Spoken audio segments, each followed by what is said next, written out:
त्या ठिकाणी काही पक्षाच्या लोकांनी ज्या स्लिपा वाटल्या त्या स्लिपा या आमदारकीच्या ॲपवरून वाटल्या गेल्या।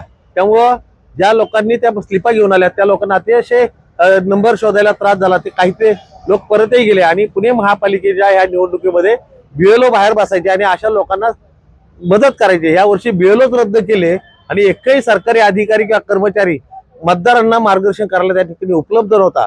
सकाळच्या वेळेस देखील या ठिकाणी मशीन अ ब क ड च्या पद्धतीने लावायला पाहिजे त्या चुकीच्या लावल्या, ड क ब अ अशा पद्धती लावल्या गेल्या। त्या पुन्हा दुरुस्त करण्यासंदर्भात त्रास झाला।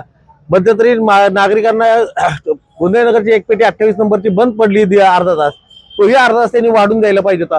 तोही वाढून न दिल्यामुळं मतदारांना या गेटच्या मेन गेटच्या आत आलेल्यांना प्रत्येकाला मतदानाची संधी द्यायची होती, पण ती न देता त्यांना आतलं गेट बंद करून त्या लोकांचा मतदानाचा हक्क या ठिकाणी या निवडणूक अधिकाऱ्यांनी त्या ठिकाणी हिरवलाय।